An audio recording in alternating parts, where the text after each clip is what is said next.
Tao khe môn dòng biết chạy mãi về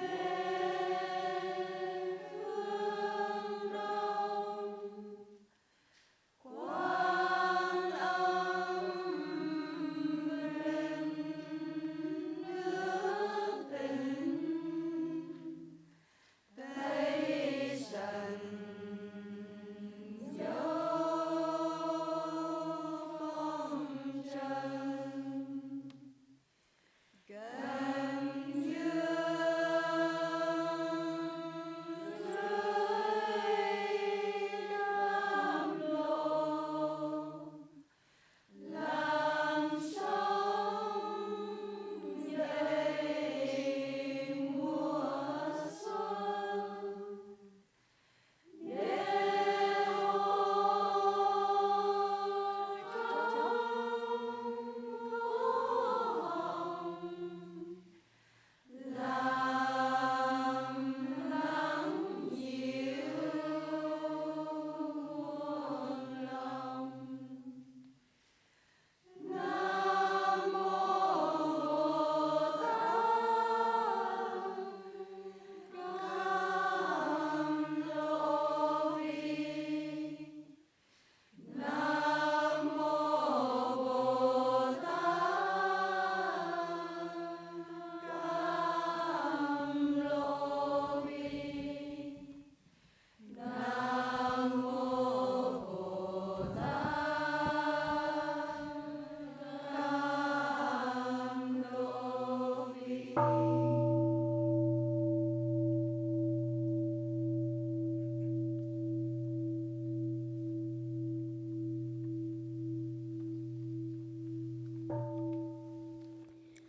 The Buddha true shines infinitely, enlightened for countless lifetimes. The beauty and stability of Buddha sitting is seen in mountains and rivers. How splendid is the Vulture Peak, how beautiful the light that shines forth from Buddha's brow, illuminating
Cher Thaï, cher Sangha, pour commencer l'enseignement ce matin, asseyons-nous bien droit, dans la détente, dans la beauté. Respirons et sentons-nous bien dans le corps, dans l'esprit et invitons toutes les cellules de notre corps de respirer et ne forçons pas, respirons naturellement.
Cher Thaï, cher Sangha, ce matin, il fait très beau au hameau du bas. Je ne sais pas si au hameau du haut et au hameau nouveau, il fait aussi beau.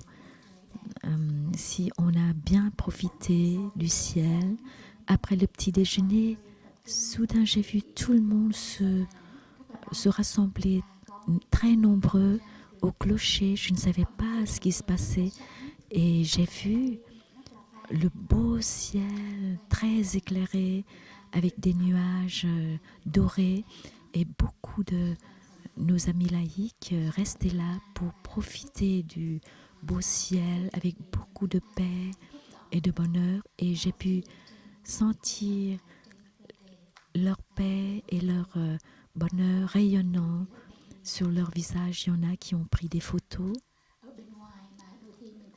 À l'extérieur, quand nous voyons beaucoup de monde, alors c'est un accident ou quelque chose qui ne va pas. Mais au village des Pruniers, quand tout le monde se rassemble, alors certainement il y a quelque chose de très joyeux, de très beau, de très heureux. C'est pour ça, quand on voit un rassemblement, on y va et on profite avec tout le monde. Et j'adore ces moments. Je sais que ces moments ne se perdent jamais. Ils restent toujours dans notre corps. Ils restent à jamais. Pendant les journées de paresse, j'ai eu la chance d'aller à la montagne du Dharma. La montagne est merveilleuse et j'ai eu des moments pour m'asseoir tranquillement, pour contempler la montagne et le coucher la levée du soleil. Et chaque instant est différent. Grâce à l'impermanence, on voit chaque instant, c'est différent. C'est étrange. Les rayons du soleil traversent les feuilles et illuminent tout le ciel, toute la nature, toute la montagne. Et j'étais là, assise, profitant bien de la paix et de la beauté, de la montagne, des collines. Et je sentais que je n'avais besoin de rien de plus.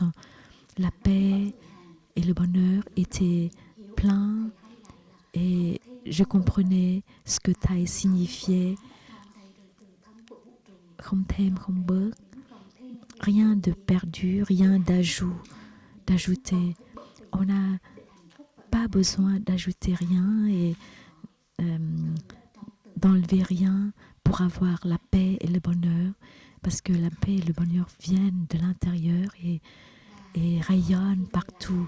Et de temps en temps, quand je rentre, de retour au village des Pruniers, de temps en temps, je reste assise et je respire encore l'air et la beauté de la montagne du Dharma, exactement comme si j'étais encore là, dans cet environnement, dans cette nature. C'est pour ça, ce que nous avons reçu, nous ne perdons jamais parce que ça reste tout le temps. Il suffit de revenir à nous-mêmes pour en profiter et savourer. En nous, il y a au moins 4 grands éléments.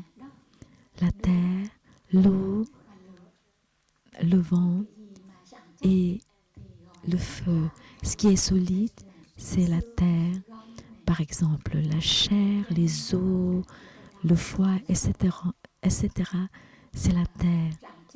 Ce qui est solide, ce qui est fluide, comme le sang, le phlegme, la sueur, l'urine, c'est l'eau. Et le vent, c'est l'air qui entre dans notre corps. Et le feu, c'est la chaleur.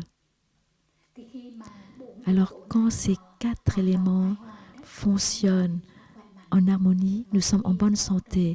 Et quand l'un des 4 éléments ne fonctionne pas ou n'est pas en harmonie, nous sommes malades.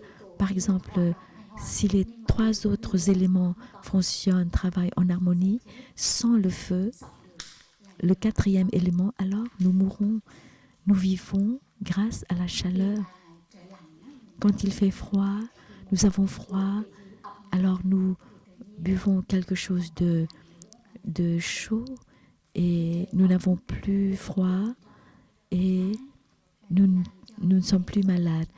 Et quand il fait chaud, nous buvons quelque chose de frais et nous nous sentons bien. Alors c'est pour ça que nous pouvons ajuster pour notre bonne santé. Et ensemble avec ces 4 éléments, il y a 4 éléments, il y a 4 autres éléments, 4 autres qualités. Par exemple, la terre va ensemble avec la solidité, la fermeté, la tranquillité, et l'élément terre en nous et à l'extérieur de nous intersont. Ils ne sont pas différents.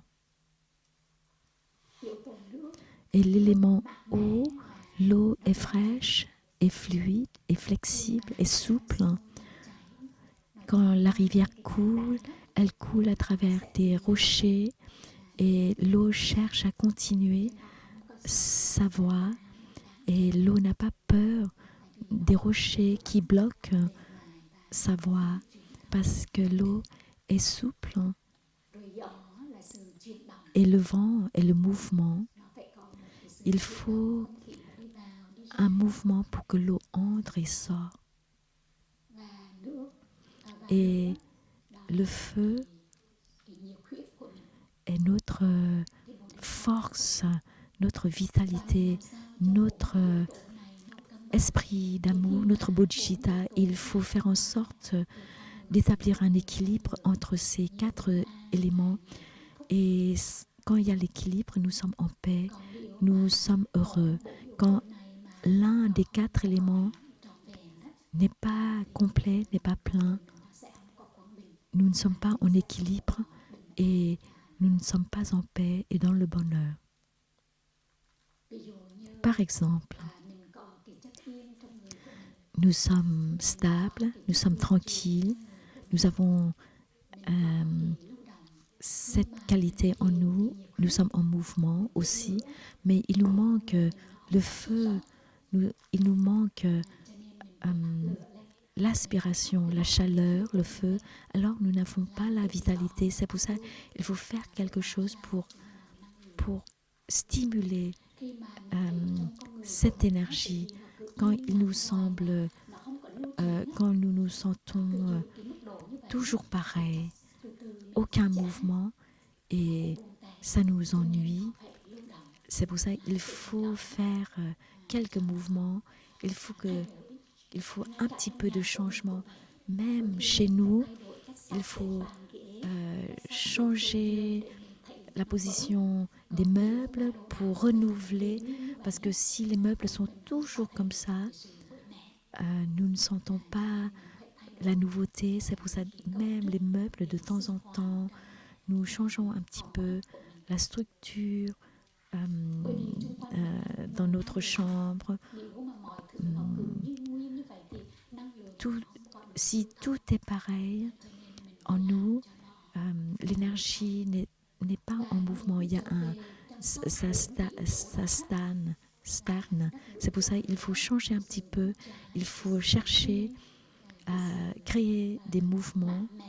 Il faut la tranquillité, le mouvement, la vitalité pour avoir la paix et le bonheur en nous.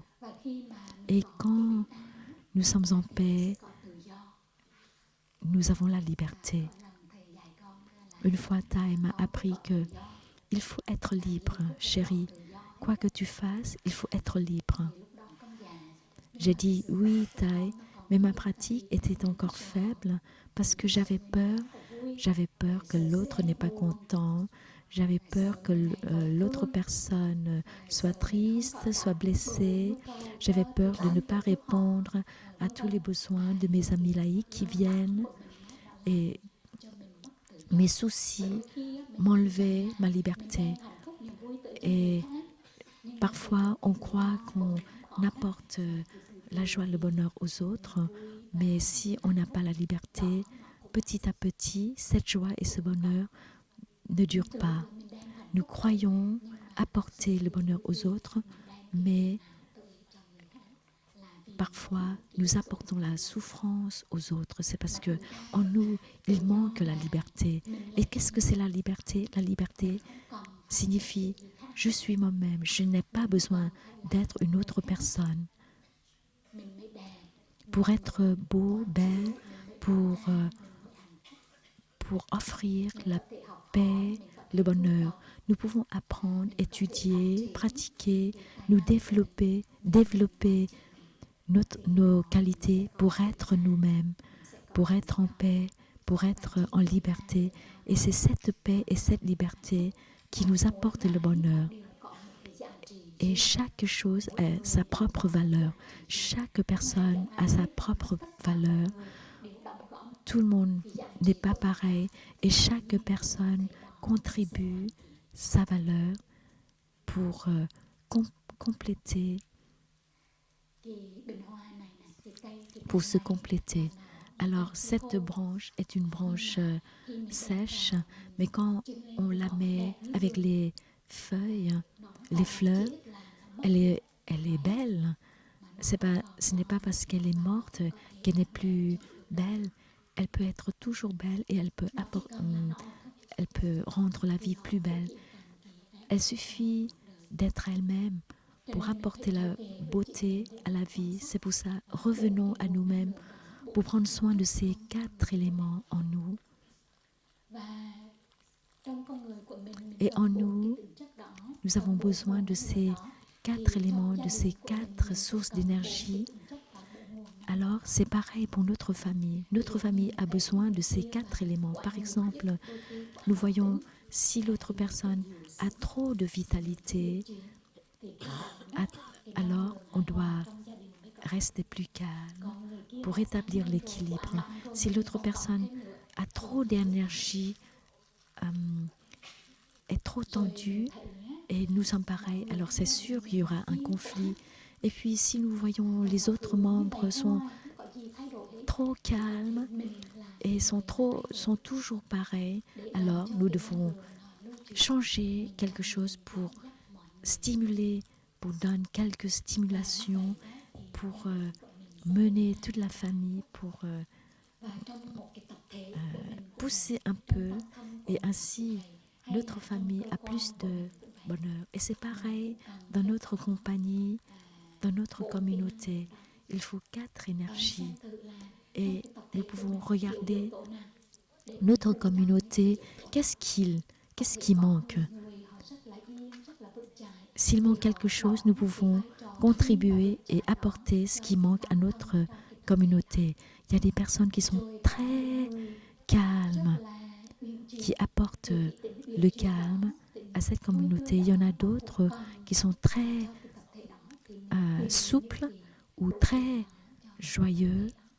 Alors nous devons chercher ces personnes pour contribuer, pour compléter notre communauté. Ou bien notre communauté a besoin de quelqu'un qui a un sens de leadership, quelqu'un qui mène la communauté. Et nous devons construire, bâtir nous-mêmes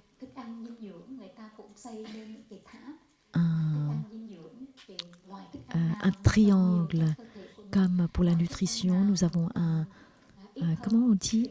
Pour la nutrition, il y a un triangle de nutrition. On dit triangle?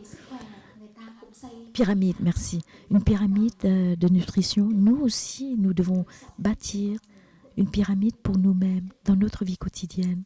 Une pyramide pour notre communauté. Alors, réfléchissons. Comment construire, comment bâtir notre pyramide? Et chacune de nous, nous devons le faire pour nous-mêmes. Alors, ma propre pyramide, la fondation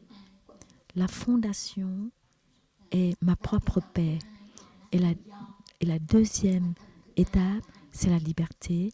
La troisième, c'est le bonheur. Et puis, ensuite, nous voulons bâtir ce que nous voulons, la santé physique, la contribution, l'offre, ou bien la lumière, ou la contribution. Mais la première fondation est notre propre paix, notre bonheur. Et ainsi, avec ça, nous pouvons aller loin. Sinon, au bout du chemin, nous allons abandonner. C'est pour ça, revenons à nous-mêmes pour bâtir, pour cultiver et développer ces éléments pour nous-mêmes et pour notre entourage. À l'école, on nous enseigne peu comment faire pour bâtir notre paix, notre joie, notre bonheur. C'est pour ça que nous avions beaucoup de difficultés. Et surtout pendant cette période, à notre époque, il est très difficile d'aider nos enfants parce que les enfants sont exposés beaucoup à l'extérieur sur l'Internet. Et c'est pour ça qu'il faut aider nos enfants. Comment faire pour leur faire comprendre, comment faire pour bâtir leur paix, leur joie, leur bonheur. Comme ça, ils peuvent avoir une fondation solide. Nos enfants, dès leur enfance, même quand ils ne savent pas comment lire et écrire, ils ne vont pas encore à l'école, ils sont capables de recevoir ces éléments et nous devons bâtir ces éléments de base pour offrir une fondation solide à nos enfants pour leur bagage dans la vie. Et si possible, nous devons introduire ces éléments à l'école pour que nos enfants sachent comment cultiver ces éléments. Et à notre lieu de travail, c'est pareil. Il faut bâtir ces éléments, cultiver ces éléments.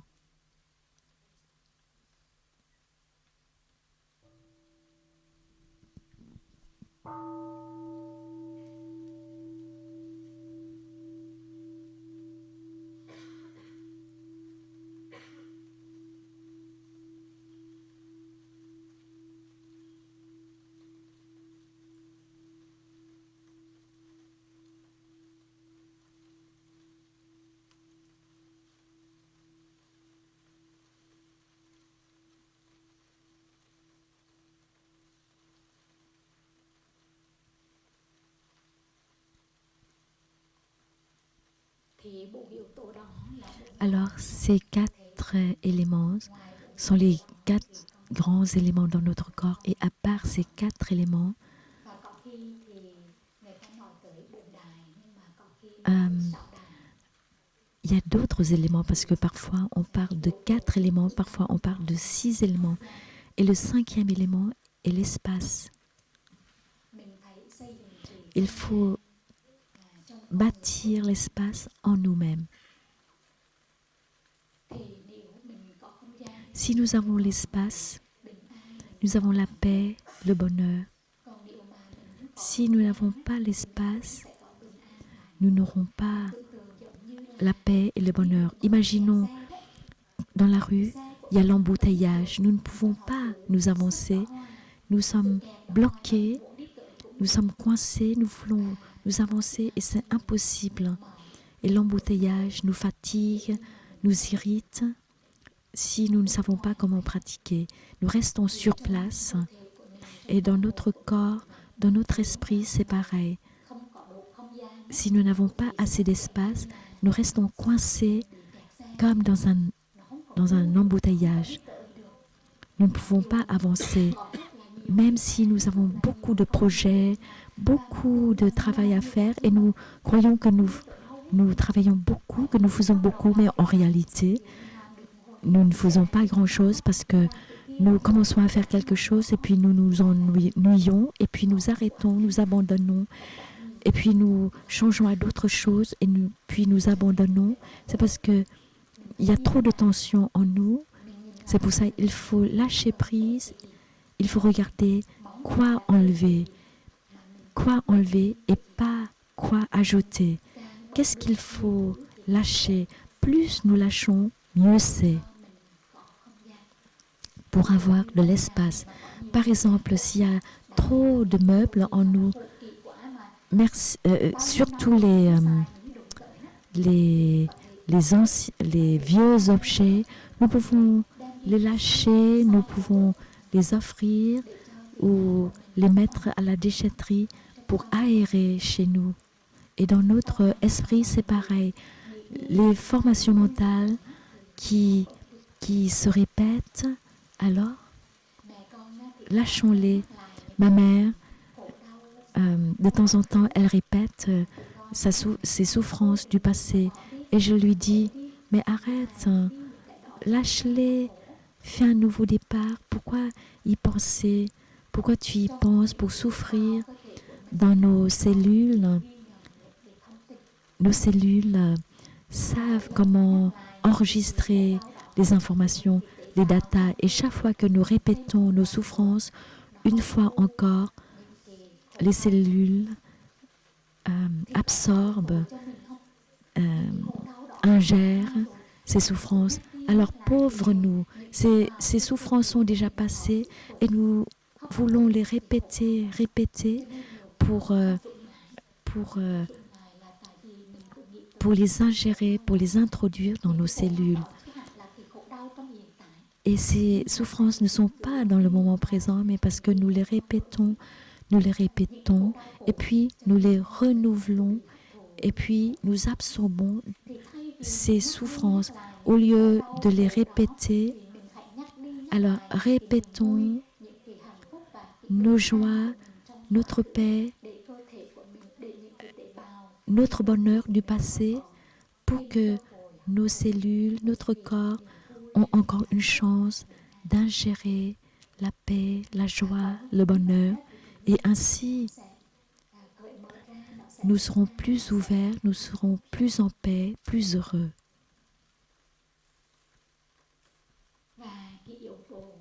Et le 6e élément est la conscience.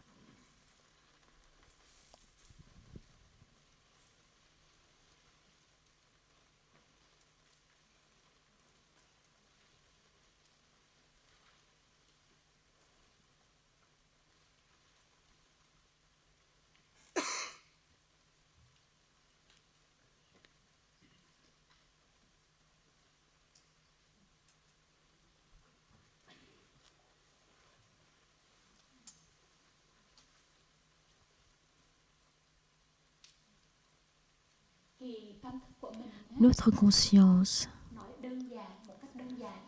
de manière simplifiée, elle est faite de deux parties. La partie supérieure, c'est le mental. Et la partie inférieure, c'est le tréfonds.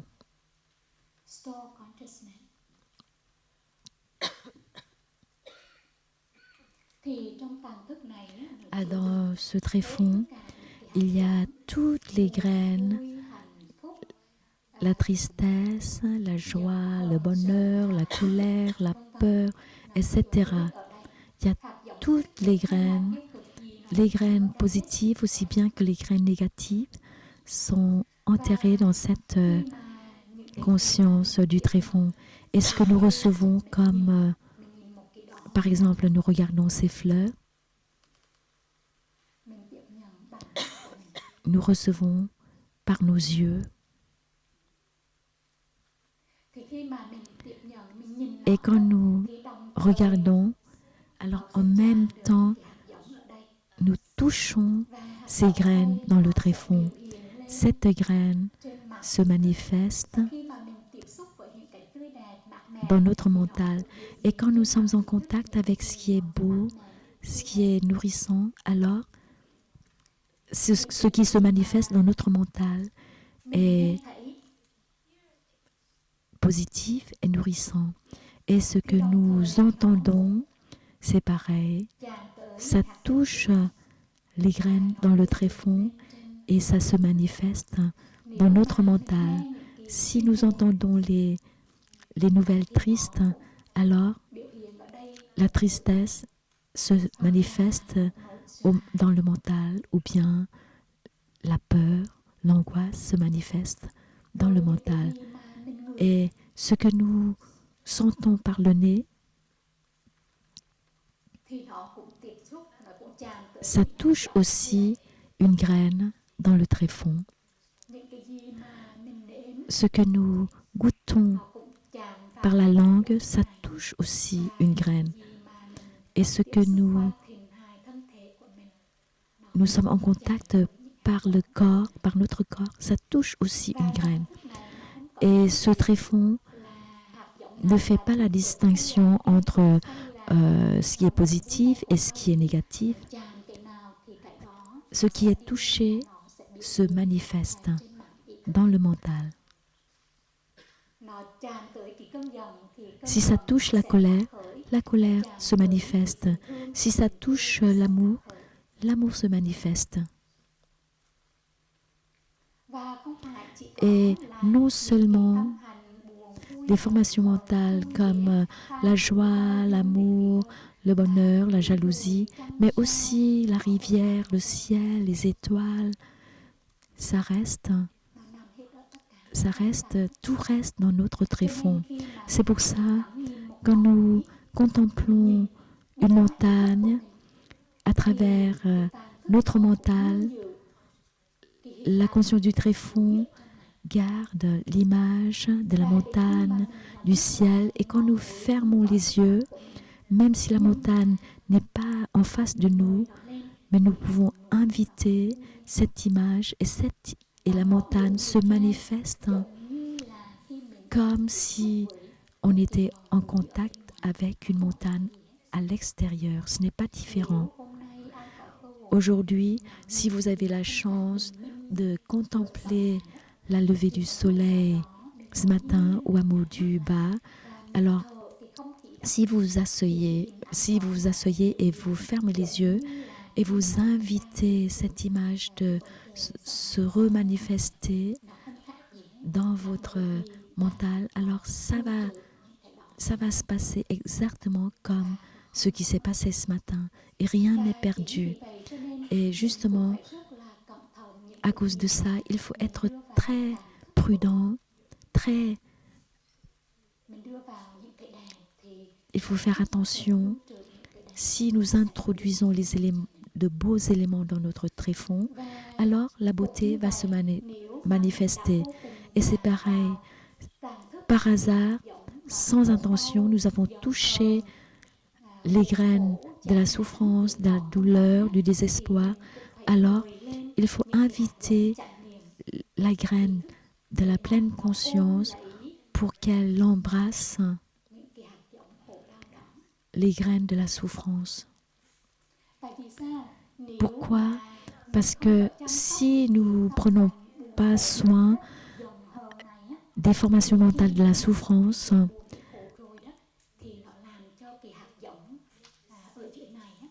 alors ces souffrances vont renforcer, consolider les graines de la souffrance dans notre tréfonds jusqu'à ce que nous sommes toujours tristes, souffrantes.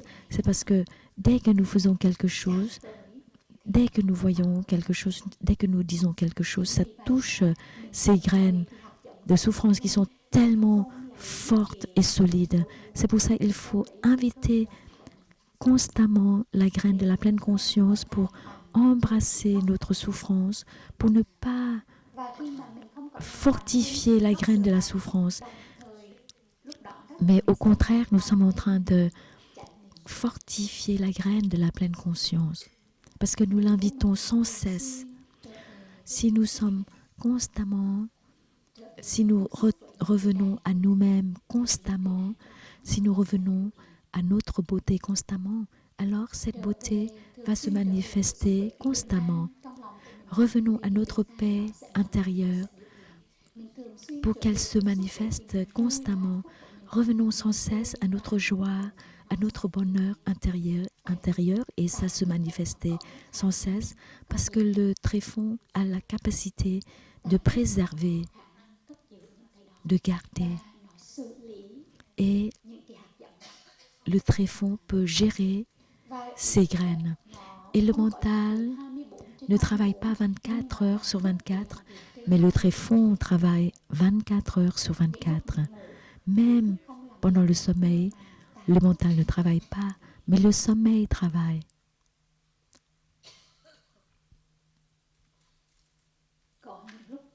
Il y a des moments quand le mental ne fonctionne pas, mais le tréfonds fonctionne toujours. Quand un bébé est dans le ventre de la maman, peut-être le bébé n'a pas encore son mental, mais tout ce que la maman fait, le bébé reçoit. Si la maman a beaucoup de souffrance, beaucoup de désespoir, alors elle va mettre au monde un bébé qui a beaucoup de souffrance, qui a beaucoup de désespoir parce que le bébé a reçu tout ça de la maman et elle garde dans sa conscience du tréfonds. Le tréfonds reçoit les datas, les informations de l'extérieur. La tristesse comme la joie. Et si la maman a la paix, le bonheur, alors le bébé dans le ventre reçoit aussi sa paix et son bonheur. Et quand il est mis au monde, c'est plus facile pour que le bébé soit dans la joie, dans le bonheur.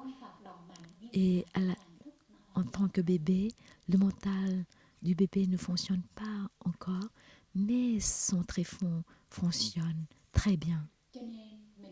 C'est pour ça qu'il faut utiliser notre mental pour arroser nos bonnes graines dans le tréfonds pour que les tréfonds puissent gérer, pour que ces bonnes graines se manifestent dans le monde, se remanifestent. Les astronautes qui vont à la Lune, ils ont leurs idées d'aller à la Lune. Sans ces idées, ces astronautes ne pourront pas y aller. Et le tréfonds préserve aussi ces idées. Et le tréfonds continue à gérer ces idées pour que ces astronautes réalisent ce qu'ils veulent faire. Alors, ce que nous voulons faire, nous devons semer une graine dans notre conscience du tréfonds, parce que le tréfonds a la capacité d'apprendre, de gérer, de cultiver, de développer de manière merveilleuse, comme la terre-mère, et il a la capacité de guérir. C'est pour ça nous n'avons pas besoin d'aller chercher quelque chose de l'extérieur pour être en paix et heureux. Au lieu de faire ça, il faut revenir à nous-mêmes pour trouver et toucher cette paix et ce bonheur. Il suffit de nous calmer pour pouvoir savourer, goûter cette paix et ce bonheur. Et nos propres capacités, nous pouvons développer nos potentiels, nos capacités, et nous devons revenir à notre tréfonds aussi. Et quand nous sommes de retour à notre tréfonds, nous voyons tant de joyaux en nous. Il y a l'océan en nous, il y a le cosmos entier en nous. Nous entendons dire souvent que l'âme est le cosmos, et le cosmos entier, les étoiles, la lune sont en nous. Tai a écrit un très beau poème et j'aimerais bien vous le lire, et ensuite nous inviterons Sœur Jung-Khom de le chanter. La vraie source. Où vais-je trouver la chaîne de l'Himalaya? En moi, il y a un sommet montagneux fort et plein de grâce qui se dresse, perdu dans la brume et les nuages. Allons-y ensemble, grimpons cette montagne sans nom, asseyons-nous sur la pierre sans âge, bleue et verte, tout en regardant tranquillement le temps tisser le fil de soie qui crée la dimension de l'espace. Vers où coule le fleuve Amazone? En moi, une rivière sinueuse fait son chemin. Je ne sais pas du fond de quelle montagne elle s'écoule. Nuit et jour, son eau d'argent serpente vers une destination inconnue. Allons-y ensemble, mettons à flot un bateau sur son courant furieux et rapide afin de trouver ensemble notre chemin vers le but commun à tous les êtres du cosmos. Quelle galaxie vais-je appeler Andromède? En moi, il y a une galaxie qui bouge doucement avec des millions d'étoiles brillantes.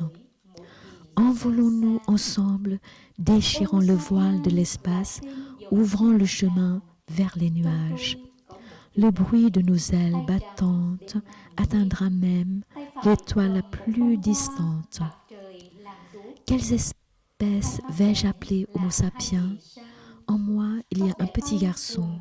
Sa main gauche soulève le rideau de la nuit. Sa main droite tient un tournesol, sa torche. Les deux yeux de l'enfant sont des étoiles. Les cheveux de l'enfant volent en boucle dans le vent, comme des nuages au-dessus de la jungle ancienne, par un après-midi d'orage. Ensemble, approchons de l'enfant et demandons: que cherches-tu? Où vas-tu? Où est la vraie source? Où se trouve la destination finale? Où sont les chemins du retour? Le petit garçon continue de sourire. La fleur dans sa main devient soudain un soleil éclatant et rouge, et l'enfant part seul son chemin traversant les étoiles.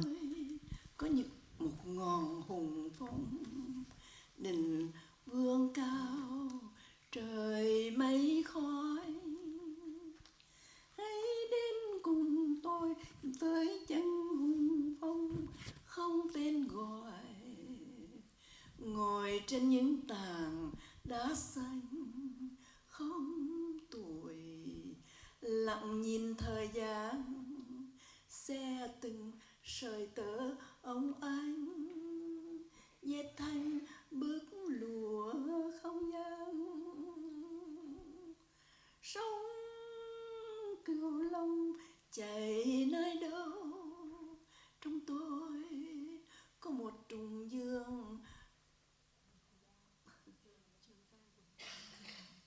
Trong tôi có một trường giang cuồn cuộn, không biết đã bắt nguồn từ chốn thâm sơn nào. Ngày đêm nước bạc phăng phăng cuốn về nơi vô định. Hãy cùng tôi tới thả thuyền trên dòng hung mãnh, để cùng tìm về chung đích của vũ trụ bao la. Andromeda là tên đám mây sao nào.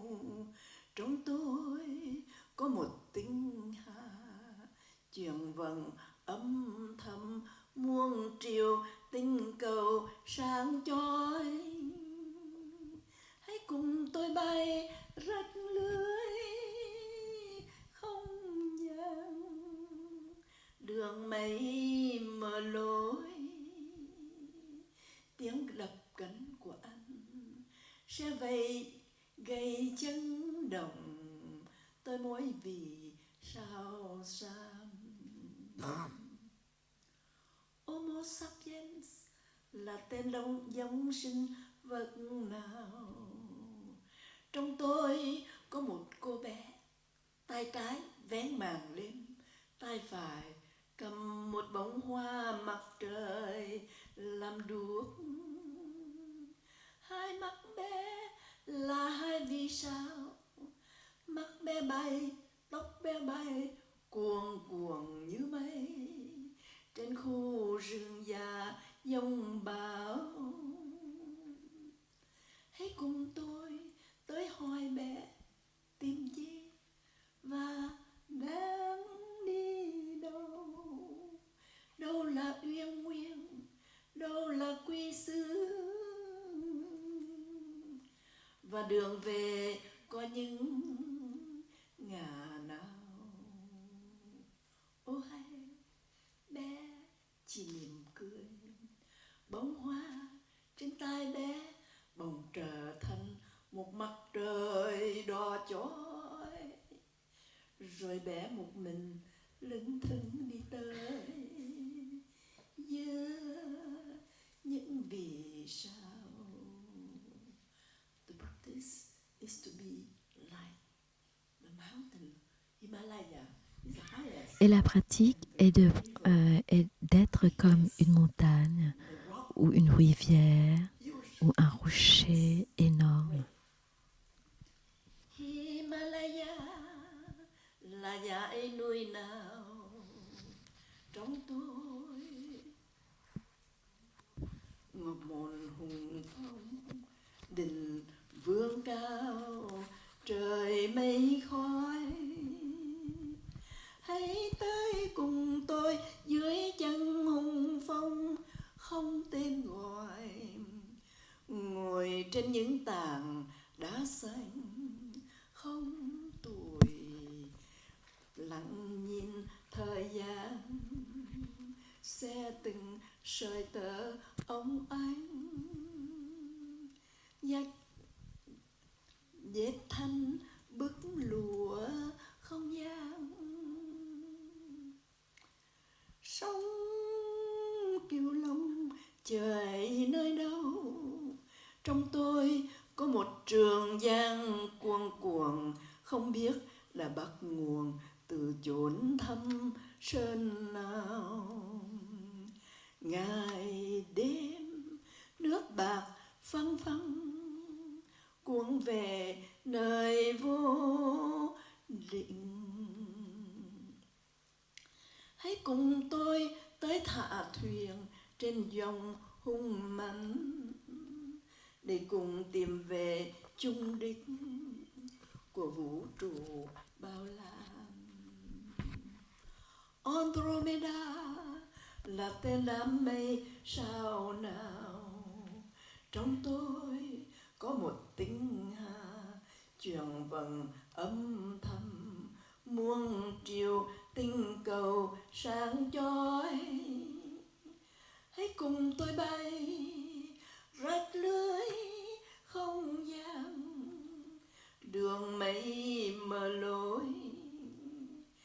tiếng đập cánh của anh sẽ gây chấn động tôi mỗi vì sao xăm.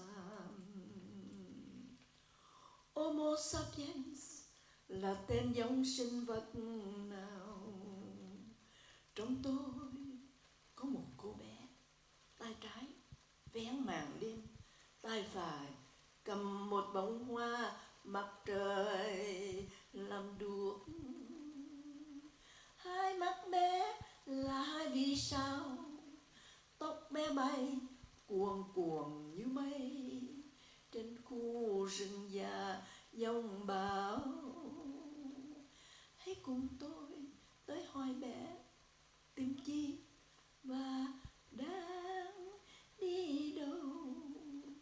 Đâu là uyên nguyên, đâu là quy xứ, và đường về có những nhà nào. Ô hay bé chỉ mỉm cười, bông hoa trên tay bé bỗng trở thành một mặt trời đỏ chói. Rồi bé một mình lững thững đi tới giữa những vì sao. Merci sœur. Vous pouvez trouver le poème en français dans le livre Une flèche des illusions. Alors nous voyons que nous sommes énormes, immenses. En nous, il y a toutes les montagnes, toutes les étoiles, tous les fleurs, tout le cosmos. Ne nous limitons pas. Revenons à nous pour vivre avec cette immensité. Quand nous avons une émotion triste, ou la dépression, ou une douleur, il faut nous rappeler que nous sommes beaucoup plus que cette émotion. Nous sommes plus immenses que cette tristesse. Ne nous détruisons pas à cause d'une tristesse, à cause d'une dépression, parce que nous sommes tellement immenses et si sacrés. Pourquoi nous nous limitons dans des émotions, dans cette souffrance?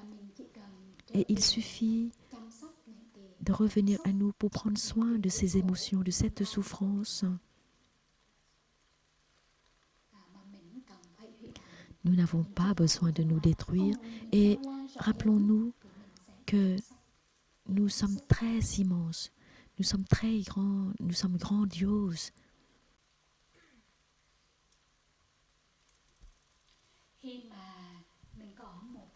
Nous avons une souffrance. Souvent, nous ne l'acceptons pas. Elizabeth Kubler-Ross analyse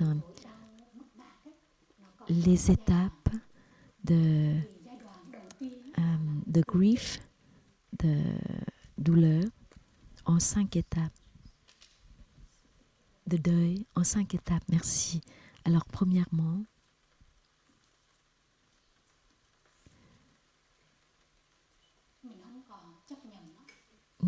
c'est le deuil, nous ne l'acceptons pas.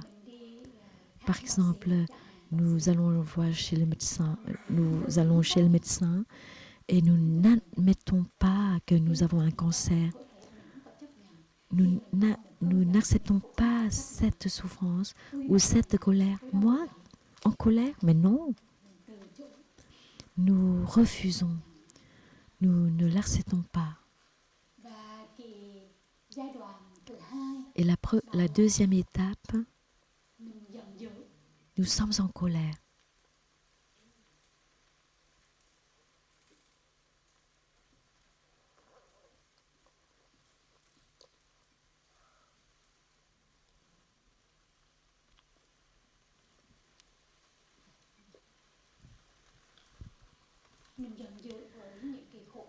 Nous sommes en colère avec notre souffrance. Et parfois nous disons que nous blâmons l'autre personne, les autres personnes ou la situation. Moi, je n'ai rien fait. C'est l'autre, c'est la faute de l'autre personne. Nous blâmons les autres. Et la troisième étape, c'est la négociation.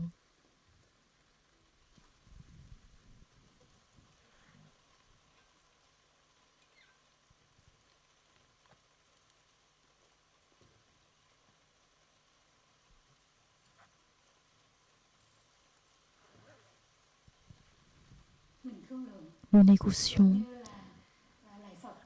Par exemple, cher Bouddha, aide-moi à traverser cette difficulté, et puis je pratiquerai beaucoup plus, et puis je pratiquerai la générosité, je vais faire des offrandes, ou bien, cher Dieu, Seigneur, cher Seigneur,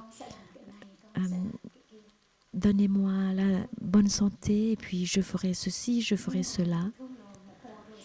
Mais après tant de négociations, nous continuons à souffrir. Alors, nous passons à la prochaine étape.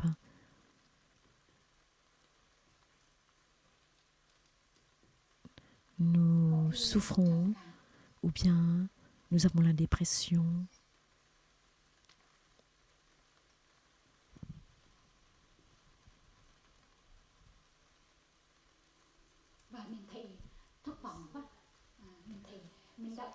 Nous sommes tellement déçus, nous avons prié, nous avons beaucoup négocié, sans fruit, sans résultat.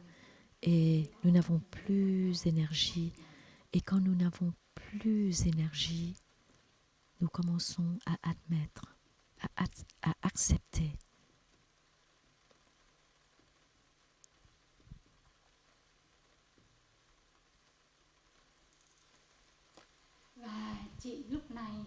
Et seulement quand nous acceptons, nous commençons la chance d'être guéris. Et les autres étapes, c'est impossible. La guérison est impossible pendant les autres étapes. Alors ce sont les 5 étapes de souffrance. Seulement avec acceptation, nous avons une chance de guérison. Alors regardons-nous. Parfois, les formations mentales qui montent en nous, et parfois, ces formations mentales traversent toutes ces étapes. Nous ne les acceptons pas, nous les fuyons, nous les refusons, nous blâmons la situation et finalement, nous acceptons. Alors, toute cette durée de temps, qu'elle soit courte ou longue, la guérison dépend de cette durée. Si cette durée dure, si cette durée est longue, alors la guérison doit attendre. La guérison prend beaucoup de temps. Et si cette durée est courte, alors la guérison est plus rapide. Et le Bouddha nous enseigne la pleine conscience. Avec la pleine conscience, nous reconnaissons tout ce qui se passe en nous pour l'embrasser. Et nous n'avons pas besoin de traverser toutes ces étapes. Premièrement, la pleine conscience nous permet de reconnaître.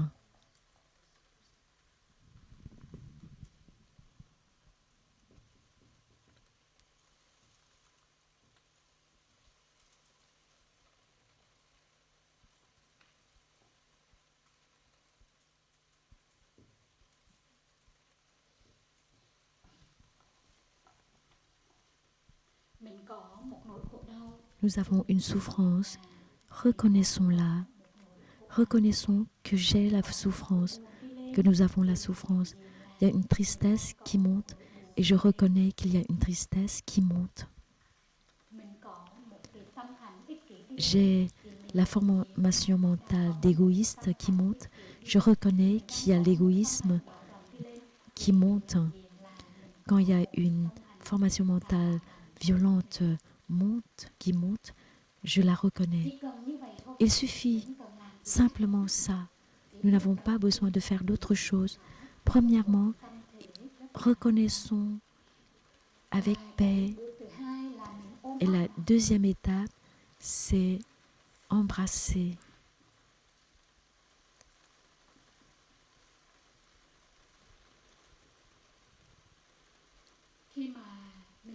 Quand nous avons reconnu la souffrance en nous, nous l'embrassons.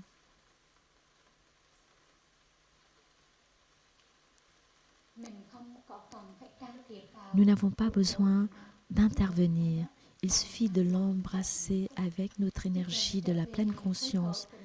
Il suffit de revenir à notre respiration pour embrasser notre tristesse, pour embrasser notre colère. C'est très doux, très léger. Et quand nous l'embrassons, nous la tranquillisons, nous pouvons l'apaiser.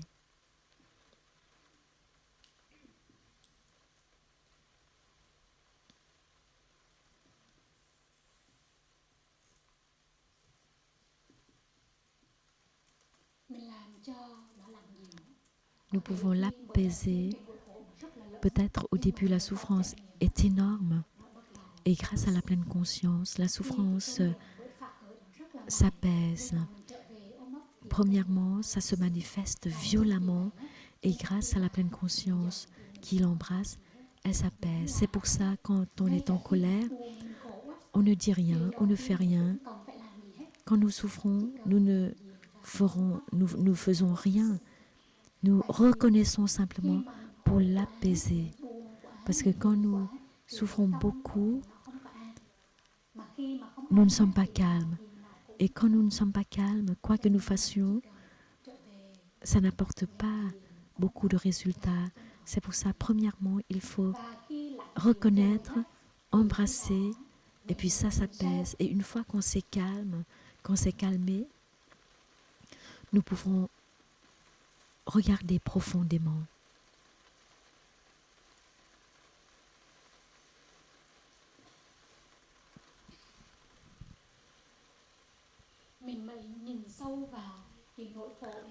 Nous pouvons regarder profondément cette souffrance pour voir la cause, sa cause, pour la transformer. Peut-être la cause est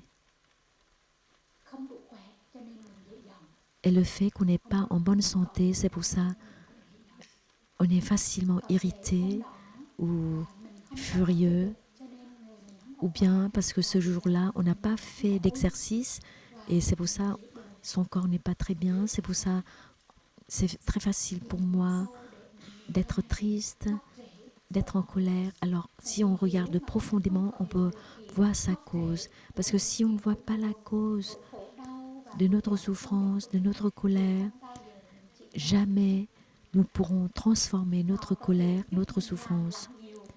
On peut apaiser pendant un certain temps, et puis après, quand on retourne à la même situation, ça va se manifester de nouveau. C'est pour ça qu'il faut regarder profondément pour voir la cause, pour guérir à la base.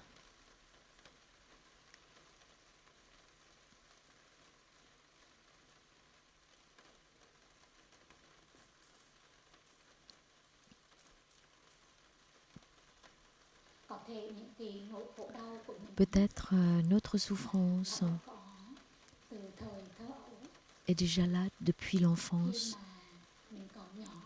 Quand nous étions très petits, nous avions déjà quelques souffrances, quelques douleurs, et notre corps a enregistré cette souffrance, cette douleur, et grandi. Nous n'avons pas guéri ces blessures, et c'est pour ça où qu'on aille, on amène ces douleurs, ces souffrances, et c'est très facile pour nous d'être en colère, d'être triste, ou parfois nous avons ces souffrances depuis qu'on était dans le ventre de maman. C'est pour ça, si nous avons encore notre papa et notre maman, nous pouvons leur demander quand maman était enceinte, alors comment tu étais, qu'est-ce que tu ressentais, est-ce que tu étais heureuse, joyeuse, est-ce que papa t'aimait ou bien tu souffrais ou bien tu étais très tendu, alors nous pouvons trouver les causes et nous pouvons guérir. Et si nous ne réussissons pas une fois, nous pouvons répéter une deuxième fois, une troisième fois, jusqu'à ce que nous soyons guéris complètement dans notre corps et dans notre esprit. C'est pour ça, Thaï nous enseignait souvent de prendre soin de notre enfant intérieur, de guérir notre enfant intérieur. Peut-être notre souffrance présente est liée à notre souffrance passée. Nous avons souvent un complexe d'infériorité, peut-être parce que dans le passé, nos parents nous grondaient souvent et ne nous appréciaient jamais. C'est pour ça que nous avons l'impression que je suis bon à rien, je suis bonne à rien. C'est pour ça qu'il faut revenir pour guérir ces souffrances. Parfois, nous devons guérir en même temps que nos parents, mais nous pouvons le faire seuls.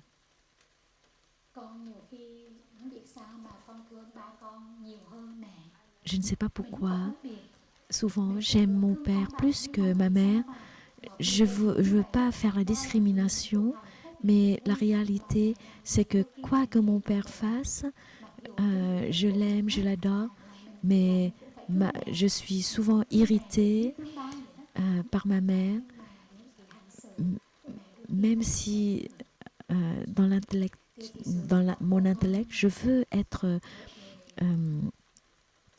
veux les aimer pareillement, mais en réalité, c'est différent. Et j'ai demandé à ma mère comment elle a grandi. Alors, j'ai appris que d'une famille nombreuse, ma mère est la fille aînée et donc tout ce qu'elle faisait, c'est prendre soin de ses petites sœurs, ses petits frères, mais ses parents ne prenaient pas soin d'elle. Et, et quand j'ai appris ça, j'ai éprouvé beaucoup d'amour et j'ai embrassé ma mère plusieurs fois. J'ai embrassé ma mère en moi plusieurs fois et c'est comme ça que j'ai guéri ma mère en moi. Et toutes les cellules de mon corps sont guéries aussi. Toutes les cellules dans mon corps font la même chose. Elles embrassent ma mère en même temps que moi, non seulement mon intellect. Et quand je fais ça, je me sens bien guérie, je me sens beaucoup d'amour pour ma mère. Et j'ai changé. Maintenant, je ressens le changement en moi. Avant, quoi que ma mère fasse, j'étais irritée. Et grâce à cette expérience, je fais la même chose avec d'autres personnes. Avec la personne qui me met en colère, qui m'irrite. Et je pratique et je croyais que ça y est, j'ai réussi. Mais au fait, ça reste quand même dans mon corps, dans mon tréfonds. Et si cette personne dit quelque chose de contrarié, alors tout de suite, ma colère se manifeste et je pratique la même chose avec cette personne. J'ouvre mon cœur et je l'embrasse avec mes bras grands ouverts. Et je sens la guérison en moi. Je peux vraiment sentir l'amour dans mon cœur pour cette personne et pas avec mon intellect. Je l'aime avec mon cœur. C'est grâce à la guérison. Et c'est la capacité de la pleine conscience.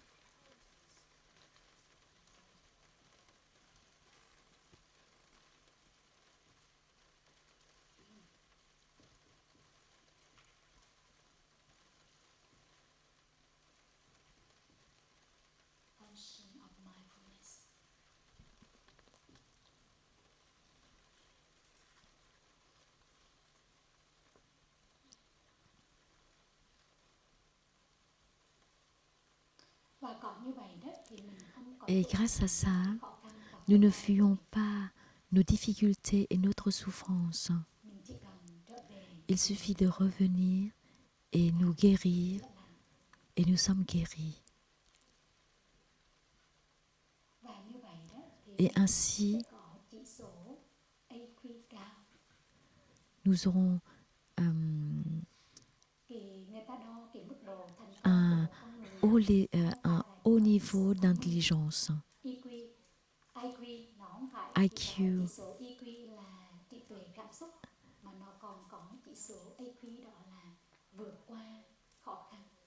Et ce niveau d'intelligence signifie aussi la capacité de traverser les difficultés et la souffrance. Avec cette capacité, nous pouvons aller loin. Sans ça, nous abandonnons toujours au bout du chemin. Il y a 2 jours, j'ai demandé à mes sœurs, ça sert à quoi de transformer nos difficultés? Il y en a qui ont répondu, pour avoir la paix, pour pouvoir aider notre famille. Il y en a qui ont dit, pour avoir la joie, pour être heureux. J'ai dit, oui, c'est vrai. Toutes ces réponses sont correctes. Nous transformons nos difficultés pour être en paix, pour être heureux. Et j'ai ajouté, pour nous reposer et puis accueillir d'autres difficultés. N'est-ce pas? Nous avons la tendance à rejeter les difficultés, les souffrances. Pour être heureux, pour être joyeux, il faut attendre jusqu'à ce qu'il n'y ait plus de souffrances et de difficultés, puis nous sommes totalement heureux. Mais en réalité, non, on n'a pas besoin de ça. Même avec les difficultés, nous pouvons être joyeux, nous pouvons être heureux. Et nous avons de nouvelles expériences pour accueillir et gérer nos difficultés et notre souffrance. N'attendons pas jusqu'à ce que nous transformions tout pour être totalement heureux. Non, ce n'est pas possible parce que la souffrance et le bonheur intersont. N'attendons pas la fin de la souffrance. La question, c'est, avons-nous la capacité de gérer nos difficultés et notre souffrance? Quand nous avons cette capacité, nous n'avons pas peur quand ça arrive, parce que nous avons des expériences, nous savons comment gérer et nous n'avons plus peur. Et là, nous sommes libérés. Nous sommes libres. Nous sommes libérés. Nous n'avons plus peur de difficultés et de souffrances. Et notre réussite n'est pas basée sur la mesure du niveau de notre intelligence, mais c'est basé aussi sur notre aspiration. Même si tous les jours nous allons à la méditation assise, au repas silencieux, à la marche méditative, mais il faut avoir une envie, une aspiration, une envie pour avoir assez de force pour aller en avance. Et ça ne s'arrête pas. Il faut avoir aussi le niveau de créativité aussi. Quand nous faisons la cuisine, il faut avoir la créativité pour être joyeux. Si tous les jours on va à la cuisine pour faire la même chose, on ne va pas être joyeux et heureux, mais l'ennui va venir. Et puis, dans la nourriture, il y a aussi l'énergie d'ennui. Si nous avons la créativité, cette fois-ci, je fais ce plat, une autre fois, je fais d'autres plats, et puis on a beaucoup de joie, beaucoup d'amour, et cette énergie de joie et d'amour entre aussi dans ces aliments, dans ces plats. C'est pour ça qu'il nous faut aussi la créativité. Et tout ça, nous faisons de manière que nous revenions au moment présent. Nous ne courons pas vers le futur pour chercher quelque chose. Nous ne cherchons pas la réussite dans le futur. Nous ne cherchons pas la créativité dans le futur, mais nous revenons au moment présent. Parce que si nous courons vers le futur, nous perdons nous-mêmes. Si nous nous perdons, nous ne pouvons pas reconnaître, nous ne pouvons pas embrasser ou guérir ou apaiser ou guérir. Seul le moment présent nous aide à faire tout ça. C'est pour ça qu'il faut revenir au moment présent. Arrêtons de courir, de fuir. Revenons à nous-mêmes pour profiter pleinement, pour être en contact avec toutes nos qualités, toutes nos valeurs.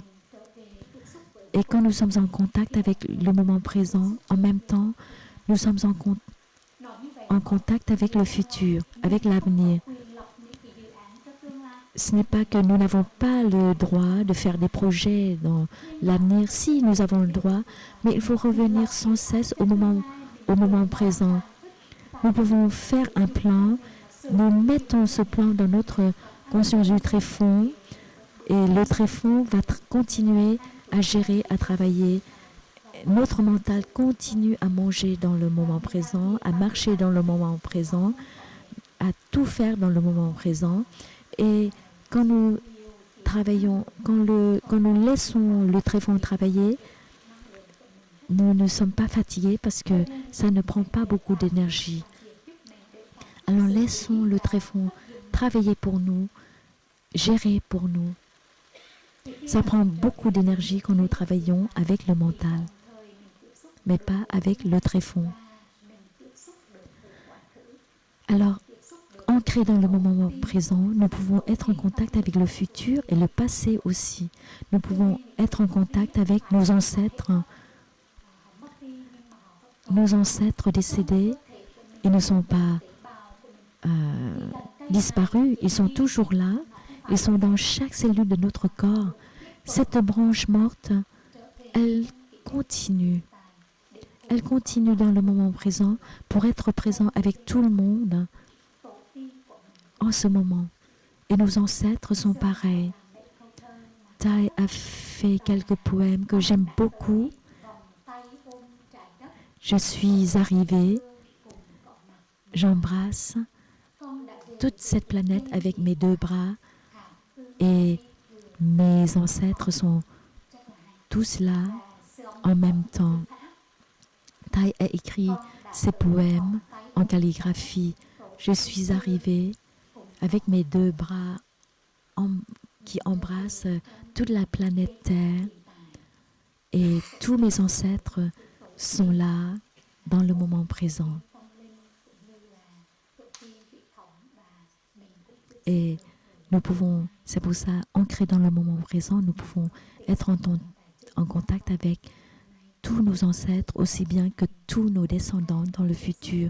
Je vous remercie de m'écouter et je vous souhaite une très belle journée, ayant la chance d'être en contact avec toutes vos qualités et toutes vos valeurs. Je répète que le poème que je vous ai lu tout à l'heure se trouve dans le livre « Une flèche, deux illusions », le recueil des poèmes de Thich Nhat Hanh.